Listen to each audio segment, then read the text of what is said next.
Hello दोस्तों, स्वागत है आप सभी का एजुकेशन के एट 6 में। और रुख करते हैं बिहार की तरफ। जैसा कि आप सभी को पता है दोस्तों कि बिहार में combined entrance competitive examination board की तरफ से परीक्षा का रिजल्ट घोषित किया गया है 2 जुलाई को।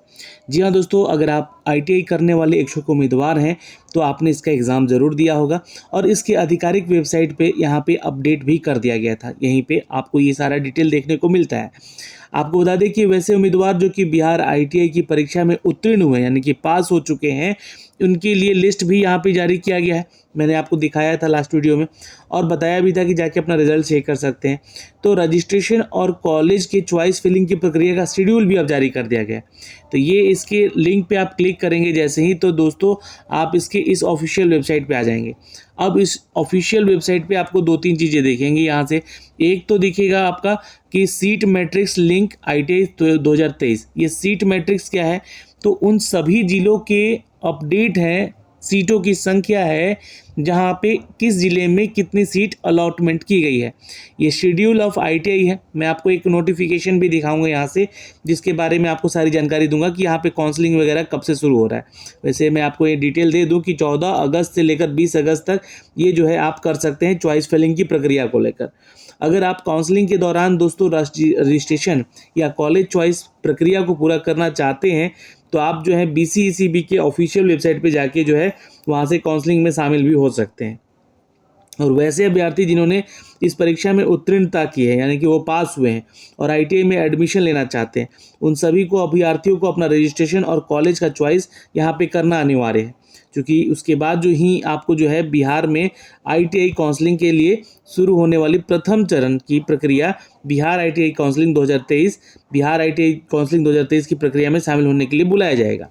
यानी कि पहले आपको यहाँ पे क्या करना होगा, खुद को रजिस्टर करना होगा, तभी जो है आपको काउंसलिंग के लिए आमंत्रण किया जाएगा, भले ही आप एग्ज़ाम दिए हैं।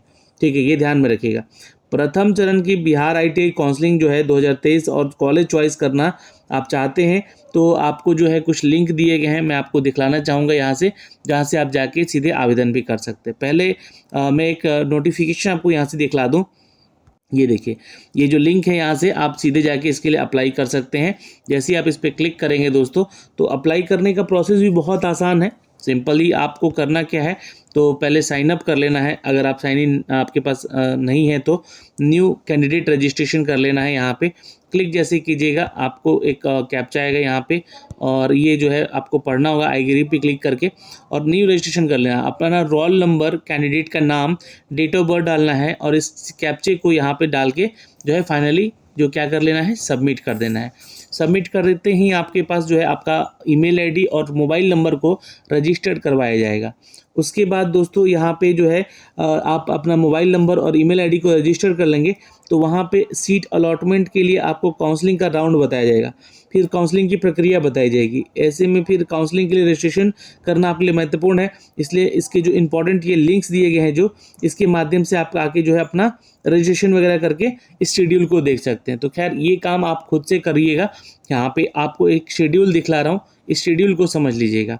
ये जो है शेड्यूल ITI 2023 को लेकर है, जहाँ पे इसका ये PDF के फॉर्मेट में जो है नोटिफिकेशन दिया हुआ है।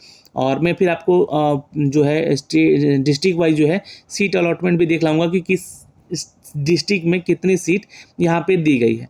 तो दोस्तों ये नोटिफिकेशन देख सकते हैं, यहाँ पे बिहार संयुक्त प्रवेश प्रतियोगिता परीक्षा परिषद की तरफ से अपडेट की गई है और ये 12 जुलाई को अपडेट की गई है, यानी कि कल के डेट में ही। औद्योगिक प्रशिक्षण संस्थान प्रतियोगिता परीक्षा 2023 के आधार पर बिहार राज्य सरकार के सरकारी औद्योगिक प्रशिक्षण ITI ट्रेड की सीटों के नामांकन हेतु ऑनलाइन काउंसलिंग कार्यक्रम की संबंधित आवश्यक सूचना ये दी गई है। अब यहाँ पे जो है आपको मैं क्लियर कर दूं कि आप जो है BCECB के ऑफिशियल वेबसाइट पे जाके ये डिटेल आप देख सकते हैं, वहाँ से भी इसको डाउनलोड कर सकते हैं। तो आयोजित परीक्षा में सम्मिलित जो भी पात्रता प्राप्त अभ्यर्थियों को मेधा सूची प्रकाशित करते हुए मेधा क्रम प्राप्त करने की सूचना जो है परिषद की वेबसाइट पे यहाँ पे उपलब्ध करा दी गई, यानी कि जो भी लोग पास हुए हैं उनका रिजल्ट वहाँ दिया गया।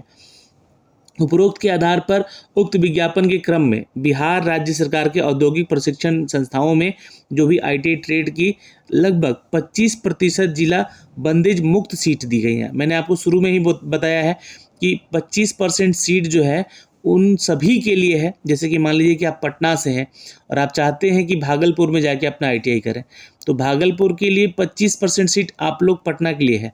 या फिर आप रोहतास से हैं, आप चाहते हैं कि पटना जाके आप ITI करें, तो आपके लिए 25% वहाँ की कॉलेज में सीट जो है यहाँ पे बंदेज मुक्त रखी गई है, यानी कि फ्री है। लेकिन आप अपने अगर डिस्ट्रिक्ट में आप आवेदन करना चाहते हैं, सपोज आप रोहतास के हैं, तो आपके पास 75% जो है यहाँ पे सीट रिजर्व रखा गया है आप लोग के लिए।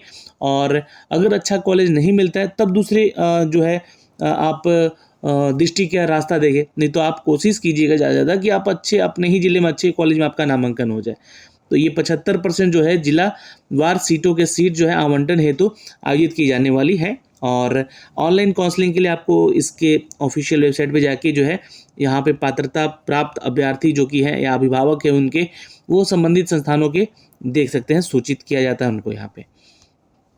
अब यहाँ पे क्या है कि ITI कैट 2023 के परीक्षा फल के आधार पर जो है पात्रता प्राप्त सभी अभ्यर्थियों के परिषद की वेबसाइट पर जाके रैंक कार्ड जो कि इस साल का है वो लिंक के जरिए देख सकते हैं। अपना रोल नंबर डालेंगे, जन्म तिथि डालेंगे, अपना रैंक कार्ड देख लेंगे। अब रैंक कार्ड जब देख लीजिएगा तो आपके पास जो है एक लिस्ट और है यहाँ पे, जो कि हर एक डिस्ट्रिक्ट में कितना स्कोर लाने पे आपका वहाँ पे उस कॉलेज में चयन किया जाएगा, तो वो भी आप जान सकेंगे। यानी कि ये चीज़ तो क्लियर हो जाएगी आपको कि हमें कौन कौन सा कॉलेज मिल रहा है आपके रैंक के अनुसार। ठीक है, अब आपको जो है ये आपका कैसे निकालना है ये आपको बताया गया है। रजिस्ट्रेशन करते समय उसके बाद अभ्यर्थी जो है अपने यूज़र ID पासवर्ड का अकाउंट लॉगिन करके अपनी प्राथमिकता अनुसार अधिक से अधिक इंस्टीट्यूट या ट्रेड का चॉइस भरें। चॉइस भरने के उपरांत अभ्यर्थी निर्धारित अंतिम तिथि तक जो है चॉइस और एडिट भी कर सकते हैं। शेड्यूल के अनुसार जैसा कि आपको बता दें कि अभ्यर्थी अपने द्वारा भरे गए चॉइस अगर संतुष्ट हैं तो अपने चॉइस को लॉक कर देंगे, और चॉइस लॉकिंग के उपरांत अभ्यर्थी को अपने भरे हुए चॉइस में अगर किसी प्रकार का बदलाव करना चाहते हैं तो अनलॉक चॉइस का भी यहाँ पे ऑप्शन दिया गया, बटन दिया गया है। क्लिक करें उस पर और रजिस्टर्ड मोबाइल नंबर डालें, ईमेल ID डाल सकते हैं, साथ में OTP यहाँ पे डालें, और जो कि OTP आपको भेजा जाएगा मोबाइल और ईमेल दोनों पे ही। वेरीफाई करें वहाँ से, फिर उसके बाद चॉइस बदल सकते हैं। तो यहाँ पे जो है आपको चॉइस बदलने का भी ऑप्शन है कि मतलब बाद में लगता है कि नहीं कॉलेज गलत डाल दिया हमने, तो आपको यहाँ पे लॉक से अनलॉक करना है, फिर चॉइस को अनलॉक करना है। चॉइस अनलॉक करने के बाद फिर उसको सेव कर लेना है, फिर उसका एक प्रिंट जरूर निकाल लीजिएगा, इन फ्यूचर आपको ये काम देगा ही। ये दोस्तों एक प्रक्रिया बता रहा हूँ मैं आपको कि इस तरह से आप जो है कर सकते हैं, और ये सारी चीज़ें आप अपने रोल नंबर डाल के या फिर अपने पासवर्ड डाल के और अपने मोबाइल नंबर पर OTP मंगा के ये सारी चीज़ें आप भी कर सकते हैं। रजिस्ट्रेशन जो है चॉइस लॉकिंग अनलॉकिंग की प्रक्रिया OTP ऑथेंटिकेशन के माध्यम से ही की जाएगी। जैसे कि आपके मोबाइल नंबर जो रजिस्टर्ड है या ईमेल ID जो रजिस्टर्ड है उसी के आधार से आप लोग को यहाँ पे ये अनलॉकिंग वाला प्रोसेस कर सकते हैं। दोस्तों, ऑनलाइन काउंसलिंग के हेतु रजिस्ट्रेशन और चॉइस फिलिंग की प्रक्रिया एक टाइम होगा, यानी कि वन टाइम है। इसलिए अगर कोई भी अभ्यर्थी फर्स्ट राउंड में रजिस्ट्रेशन नहीं करता है अथवा रजिस्ट्रेशन कर अपना चॉइस फिलिंग नहीं करता है तो वैसे अभ्यर्थी को अगले चक्र के लिए ऑनलाइन काउंसलिंग हेतु दोबारा रजिस्ट्रेशन और चॉइस फिलिंग का मौका भी नहीं दिया जाएगा। तो आप जो है अपना ये मौका खो बैठेंगे। ठीक है, तो ये काम जरूर कर लीजिएगा, OTR कर लीजिएगा यहाँ पर, वन टाइम रजिस्ट्रेशन जो प्रक्रिया है। अंतिम रूप से भरा गया जो चॉइस है इसमें आप लोग सुधार कर सकते हैं। सीट अलॉटमेंट से पहले अभ्यर्थी को ईमेल ID के माध्यम से भेजी जाएगी, आपको सीट अलॉट किया जाएगा कौन कौन सा आपको कॉलेज मिल रहा है। वैसे सभी अभ्यर्थी जिन्होंने निर्धारित अंतिम तिथि तक चॉइस फिलिंग है ना चॉइस फिलिंग किया है, इसके आधार पर सीट अलॉट किया जाएगा उनका, और अभ्यर्थी अपने सीट पे बैठकर है ना अपने सीट आवंटन रिजल्ट देखते हुए तो निर्धारित तिथि के से अपने अकाउंट में लॉगिन कर अपना सीट आवंटन यानी कि रिजल्ट देख सकते हैं। अगर कोई अभ्यर्थी अपने आवंटित संस्था जैसे कि ट्रेड या संतुष्ट नहीं है तो प्रोविजनल अलॉटमेंट ऑर्डर डाउनलोड कर लेंगे वहाँ से कि जो कॉलेज आपको मिला है उसका एक अलॉटमेंट ऑर्डर लेटर डाउनलोड कर लीजिएगा, और अगले राउंड के लिए फिर जो है अपग्रेशन में जाइएगा। आप लोग अपग्रेड करना है फिर अपने आप को, है फिर से दोबारा आपको लॉगिन रजिस्ट्रेशन वगैरह नहीं करना है या राउंड में नहीं बैठना, तो इसकी इच्छा व्यक्त कर सकते हैं। अगर कोई अभ्यर्थी राउंड की काउंसलिंग के दौरान अपग्रेडेशन जो है हेतु अपनी इच्छा व्यक्त नहीं करते हैं तो उन्हें अगले राउंड की काउंसलिंग के लिए विचार भी नहीं किया जाएगा। तो अपग्रेड करना ज़रूरी है, यहाँ पे अगर आपको कॉलेज पसंद नहीं है, दूसरा कॉलेज चाहते हैं तो अपग्रेड कर लीजिए, नहीं तो फिर आपको इस साल जो है कोई भी काउंसलिंग में शामिल करने का मौका फिर आगे नहीं मिलेगा। तो ये एक प्रक्रिया हुई। और यहाँ पे आवंटित अभ्यर्थी द्वारा डाउनलोड किए गए प्रोविजनल अलॉटमेंट ऑर्डर को डॉक्यूमेंट वेरिफिकेशन के समय लेकर जाना होगा रिपोर्टिंग नोडल सेंटर पे, जहाँ पे आपका रिपोर्ट करना है। तो नाम तिथि अंकित करना होगा अभ्यर्थी के अनुसार। सभी संबंधित रिपोर्टिंग नोडल सेंटर के निर्धारित तिथि तक जो जाकर डॉक्यूमेंट वेरिफिकेशन कराएंगे। और ये जब आपका डॉक्यूमेंट वेरिफिकेशन होगा तो सारा डॉक्यूमेंट्स आपको लेके जाना होगा, 10th का भी, और ये जितने भी आपके यहाँ पे चॉइस फिलिंग करने के दौरान जो है आपको एक प्रिंट मिला होगा, और आपका जो सीट अलॉट किया गया है ईमेल पे आपको भेजा गया है उसको भी लेके जाना होगा। तो ये सारी चीज़ें आपको लेकर जानी होगी।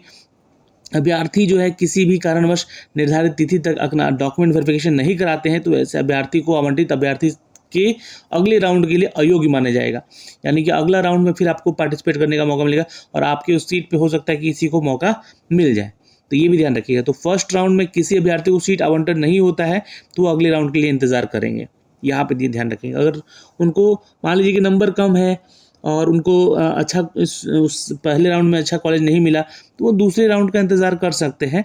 लेकिन मैं कहूँगा कि जब अच्छा कॉलेज एक बार में नहीं मिला तो दूसरी बार ट्राई ही नहीं करना, अगली बार और परीक्षा देकर अच्छे से फिर एग्ज़ाम आप जो है एडमिशन लीजिएगा। थोड़ा सा ड्रॉप चलेगा लेकिन अच्छा मिलना चाहिए कॉलेज, ये डिपेंड करता है।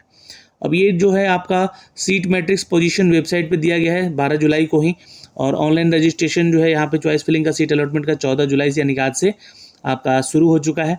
लास्ट डेट है दोस्तों ऑनलाइन रजिस्ट्रेशन करने का, जैसा कि मैंने अभी आपको बताया अभी करके, है ना, वेबसाइट पे कैसे कैसे लॉगिन करना, रजिस्ट्रेशन करना है। और रजिस्ट्रेशन का चॉइस फिलिंग का लास्ट डेट है 20 जुलाई तक, और 27 जुलाई से जो आपका first round provisional seat allotment चलेगा। और आपको जो है फर्स्ट राउंड का जो है डाउनलोड कर लेना है अलॉटमेंट ऑर्डर 27 जुलाई से लेकर 2 अगस्त के बीच में। डॉक्यूमेंट वेरिफिकेशन इसका हो जाएगा 28 जुलाई से लेकर 2 अगस्त के बीच में ही। और दूसरा राउंड शुरू होगा फिर 7 अगस्त से। उसके लिए जो सेकेंड राउंड के लिए अलॉटमेंट ऑर्डर दिया जाएगा 7 अगस्त से 13 अगस्त के बीच में। उसका डॉक्यूमेंट वेरिफिकेशन 8 अगस्त से 13 अगस्त के बीच में ये किया जाएगा। तो ये सारी डिटेल है दोस्तों यहाँ पे जो अप टू डेट की गई है। लेकिन इसके दौरान जो है आपको अपने डॉक्यूमेंट्स भी साथ में रखने हैं। वो कौन कौन से हैं? तो पहला तो मैट्रिक का सर्टिफिकेट आपको रखना है। आप किसी भी कैटेगरी से आते हैं उस कैटेगरी का सर्टिफिकेट यानी कि आपका कास्ट सर्टिफिकेट रखना है यहाँ पे। बिहार के निवास प्रमाण पत्र रखने हैं आपको। कॉपी ऑफ आधार रखना है। 6 कॉपी आपको रखना पासपोर्ट साइज फ़ोटो का। और आपको जो है एडमिट कार्ड भी अपने पास रखना है एक प्रिंट करा के, जो आपने एग्ज़ाम देते समय निकाला था। ओरिजिनल एडमिट कार्ड आपका चाहिए यहाँ पे साथ में ही। रैंक आपका जो है कार्ड जो आया हुआ है आप ऑफिशियल वेबसाइट से जाके डाउनलोड कर सकते हैं। ऑनलाइन काउंसलिंग हेतु रजिस्ट्रेशन और चॉइस फिलिंग के उपरांत चॉइस स्लिप भी आपके पास होगा, वो भी लेके जाना है। डाउनलोडेड प्रिंट और ऑनलाइन फील्ड एप्लीकेशन फॉर्म भी आपको लेके जाना है, जो कि पार्ट 1 और पार्ट बी दोनों का ही है, जैसे कि अभी मैंने आपको दिखाया है। डाउनलोड किया हुआ प्रोविजनल अलॉटमेंट ऑर्डर भी 3 कॉपी उसका करा लीजिएगा। वेरिफिकेशन स्लिप यहाँ पे जो है ज़रूर रखिएगा। 2 कॉपी होगा आपका जो कि बायोमेट्रिक के समय, और 1 कॉपी जो होगा इंटरव्यू के समय, जो कि डॉक्यूमेंट वेरिफिकेशन के साथ लेकर जाना अनिवार्य होगा। तो ये दोस्तों आपके पास 7 तरह के डॉक्यूमेंट्स हैं जो कि मांगे गए हैं आपके उसके दौरान, है ना। तो ये ध्यान में रखेंगे इस चीज़ को, इन सभी चीज़ों को।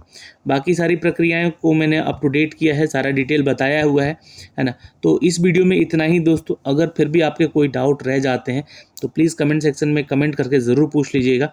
और यहाँ से आप जब आएंगे बैक थोड़ा सा तो ये सीट मैट्रिक्स दिया गया है, यहाँ से आप क्लिक करेंगे और ये सीट मैट्रिक्स को क्लिक करके डाउनलोड कर लीजिएगा अपने पास।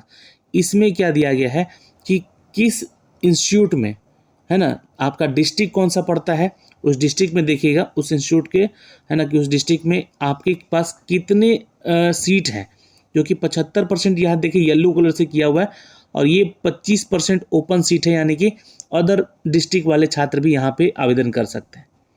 तो उसको लेकर कितनी सीटें, जैसे कि मान लीजिए मैं यहाँ पे दिखाऊँ यहाँ पे कि ITI घाट पटना दीघा वाला है, जो यहाँ पे 90 सीट है, जो कि यहाँ के पटना के छात्रों के लिए है।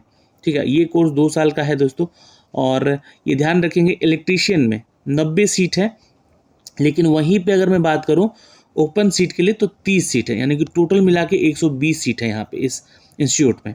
और कैटेगरी वाइज भी ये सारा चीज़ दिया गया है, तो कैटेगरी भी देख लीजिएगा कि आपकी कैटेगरी में कितना सीट है। तो वो आपको जानकारी मिल जाएगा और तभी आप जो है उसको चॉइस फिलिंग के दौरान प्रेफरेंस में आपको उसको पहले डालना है। तो ये ऐसे आप जानकारी निकाल सकते हैं दोस्तों, कैटेगरी वाइज भी। ये सीट अलॉटमेंट वाला, सीट मैट्रिक्स वाला ये पेज डाउनलोड कर लीजिएगा। अभी के लिए तो फिलहाल इस वीडियो में इतना ही। कोई आपके डाउट है प्लीज़ कमेंट करें, पूछे ज़रूर। जय हिंद।